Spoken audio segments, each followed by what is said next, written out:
Hello and welcome to the Next Milestone for Braille presentation. My name's Andrew Flatres. I am the Braille Product Manager at Humanware, and joining me in today's presentation is Greg Stilson, Head of Global Innovation at the American Printing House. Hello, Greg.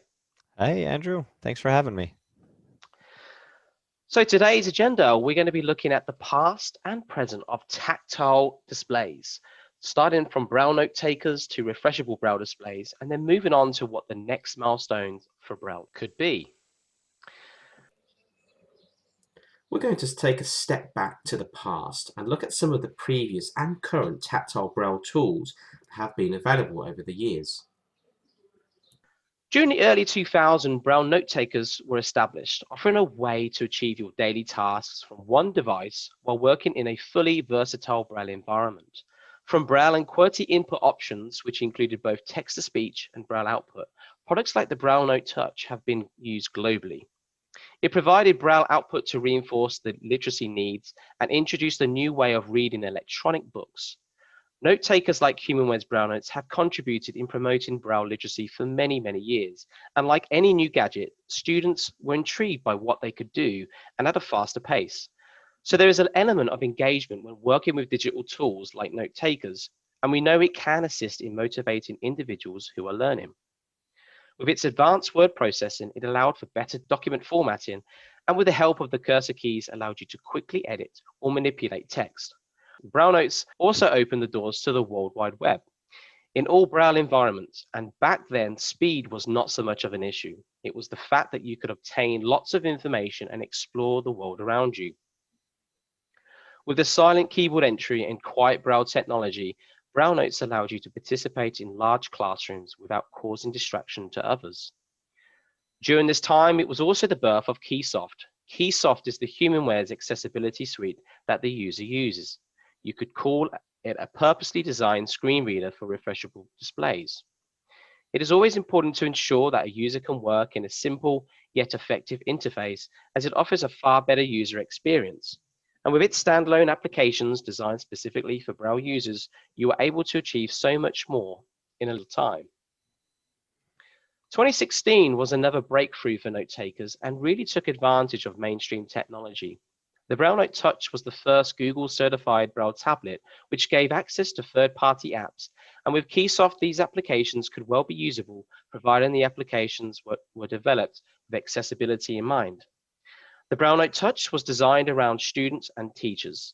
You had the option to type in Braille using a physical Perkins keyboard or use the touchscreen to type. The screen served many benefits. Classroom teachers are typically familiar and comfortable with tablets and smartphones, but not familiar with Braille. The Braille Note Touch screen was able to display the content in print, while the Braille display was displaying the content in Braille in real time, enabling both the student and the teacher access at the same time.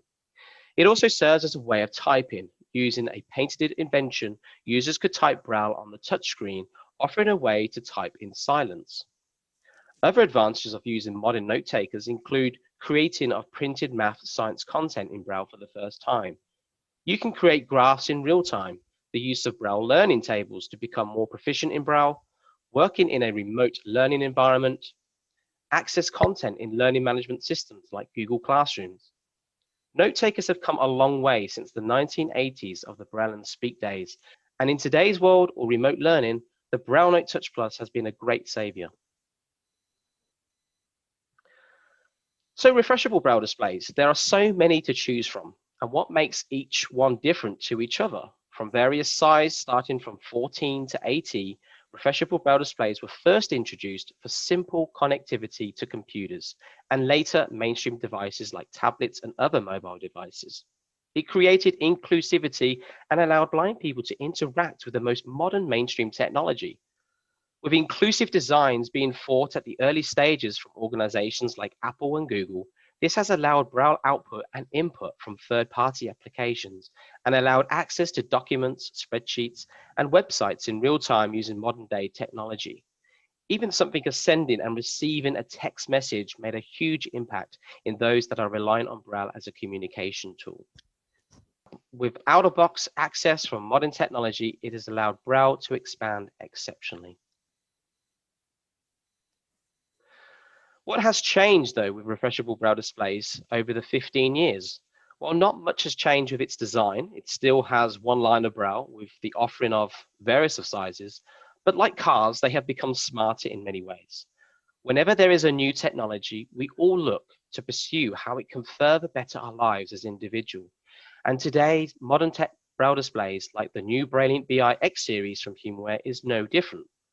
The Braille BI X series offers two different size options, a 40 cell and a 20 cell.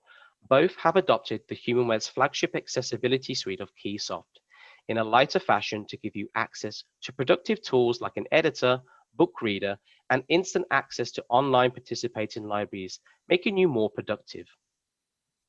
It includes built-in Braille translation, allows the user to make notes on their device, then later send it to a sighted peer, or perhaps you need to read a document before going into an important meeting.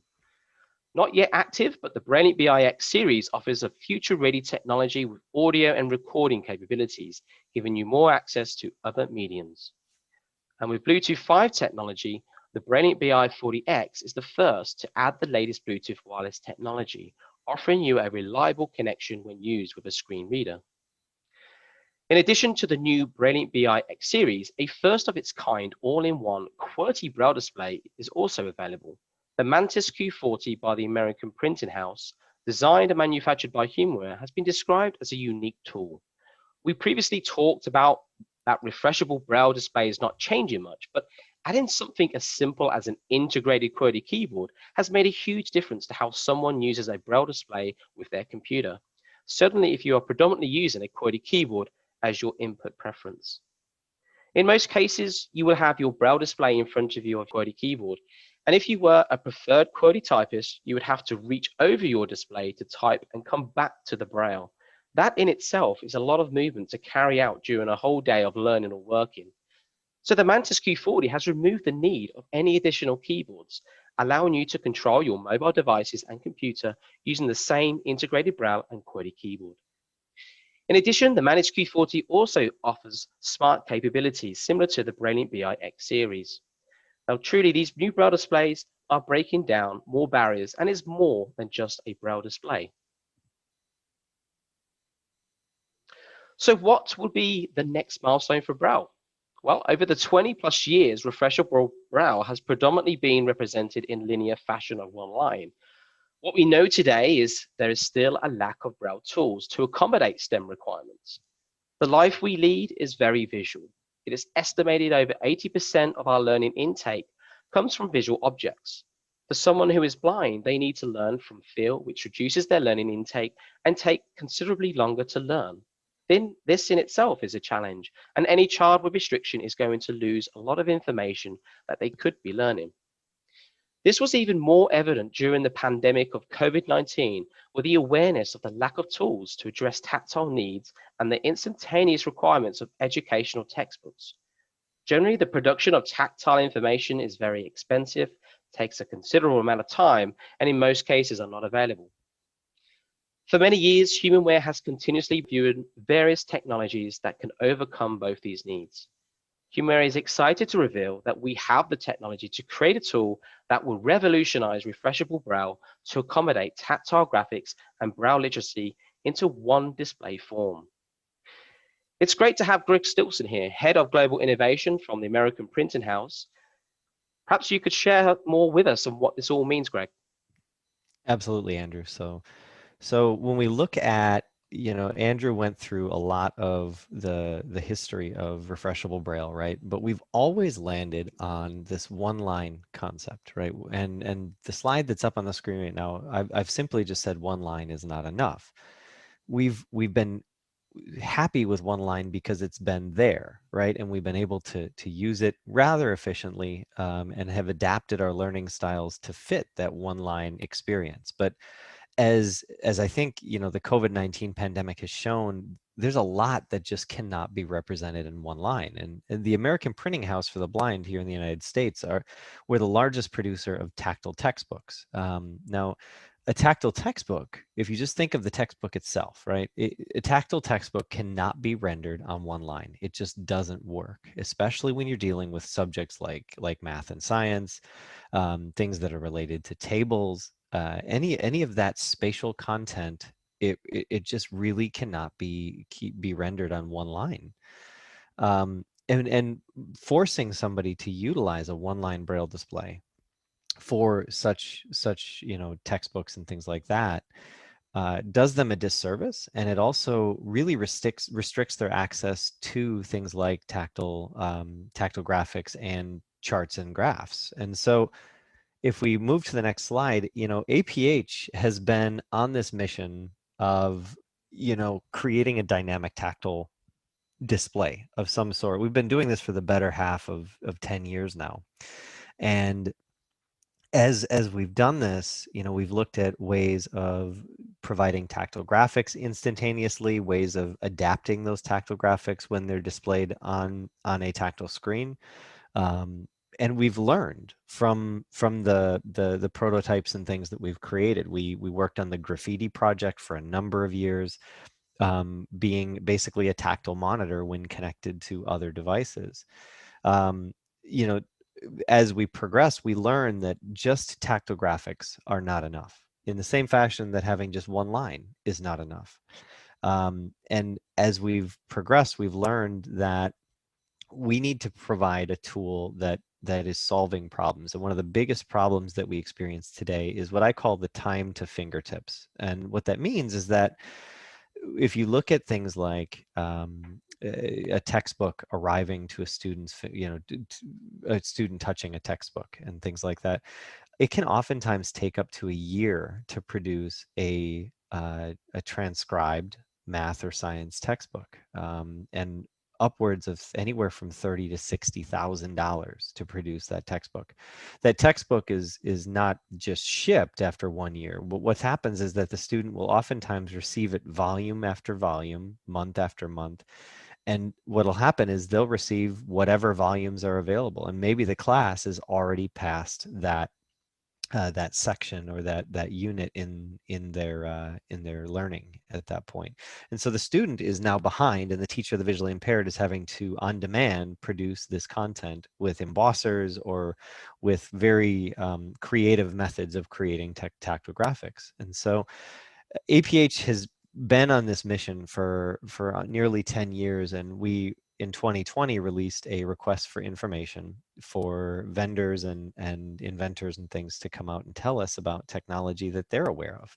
And Humanware brought forth this technology that we are really excited about in being able to do a number of things with this technology. There's so much benefit in being able to provide both Braille and tactile graphics on the same tactile surface. So if you want to jump to the next line, we can go through some of the sort of, I would say, the big dreams or the big potential that we have with such a tool. Our primary goal with this device is to be an e-textbook reader or an e-book reader for a student or for a user in general, right? We want to be able to create multi-line Braille and tactile graphics in the same surface, which is something that's just never been done before.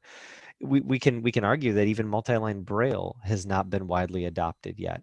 And so for us, this is a revolutionary opportunity to bring forth this concept of multi-line Braille to improve both Braille literacy, but also to provide impromptu tactile graphics. And that in and of itself is extremely powerful. This device is not just going to be a screen, though. It's not just going to be a tactile monitor. Our goal here is to really create an all-in-one productivity tool, a multi-line productivity tool that provides the ability for a student to create professional-looking documents, to create spatially formatted documents, and understand really a lot of those concepts that they're using, things like the Perkins Braille today, the Braille writer, to understand document layouts and formatting and things like that on a multi-line Braille display. We want to be able to review tactile graphics. We want to be able to create, and this is something that I would say blind and low vision students really have not had much exposure to, is the art aspect of things, being able to draw, to be able to color, to be able to experience the creation, artistic side of things. Our goal with this device is to create a touch sensitive surface so that the student is able to draw and create artistically as well. most importantly, I think that this is really what the pandemic has shown us, is the access to impromptu learning situations, right? That there was not a manual for teachers to teach during a pandemic. And so teachers were doing the best that they could. And what was happening is they were creating content and distributing content on the fly. And oftentimes the teacher of the visually impaired was not involved in that. And that caused their student to miss out on a ton of visual concepts and concepts that their sighted classmates were receiving in a visual medium. Without tactile graphics, without a tactile way of representing that, those students were, for lack of a better term, left in the dark at that point. And so our dream with this product is that it's a way for, even if the classroom teacher has not provided the teacher, the visually impaired, or the student ahead of time an accessible version of the content that they're going to be teaching, our dream with this device is that we will be able to render a visual concept or render an image, and using pre-created filters, potentially using AI to be able to auto-create filters, be able to render that tactile graphic in a way that the student is going to be able to understand it.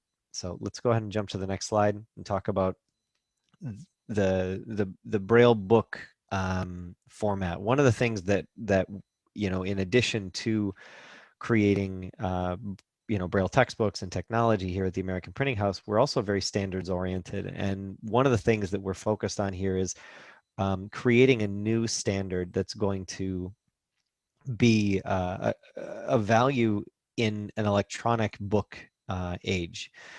And if you look at the way that books are created today, the majority of textbooks are created in Braille format using the BRF file type.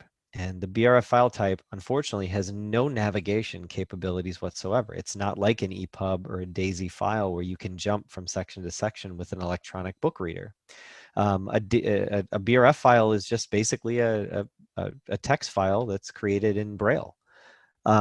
And so when you look at using a dynamic tactile device, the dynamic tactile device's capability is only going to be as good as the book format that we provide it. And so APH is currently in process working with a lot of the Braille authorities internationally to create what we're calling the eBRF format. And what this is this is a format that is really based off of an EPUB style. So our goal here is to create an EPUB file that is Braille centric. And so we're using a lot of the styles that are available in EPUB to basically help spatially orient and create Braille representations in an EPUB format. And we're going to be coming out with some white papers on this eBRF format, but it's currently being circulated amongst a lot of the Braille authorities internationally. And we recognize that this is not something that APH can do by itself, right? We want to be champions of this. We want to find other champions internationally to do this. But this new standard of Braille file isn't just going to help users of this dynamic tactile device, but it's going to help users of all Braille displays who are trying to access Braille content and Braille textbooks, right? This is a way for the user to get the best of both worlds, a very well formatted Braille file, but also all the potential navigation capabilities of an EPUB or DAISY content to be able to do instant navigation throughout that book. So more to come on that as we progress through this. This is not going to be a fast project. I don't think that we're doing something that never has been done before. It requires both the format side, the standard side, the adoption side of just creating the textbooks, and then be able to produce a tool that is dynamic and valuable enough for people to want to use it. So we are so excited to partner with Humanware on this project. This is something that I think when we look back at our careers, Andrew and I are going to be able to look back and say, wow, we created something that was really the next standard for Braille and something to be proud of, right? This is the next way that students are going to interact with tactile content. So more to come as the year progresses, but we're super excited to share this with you today.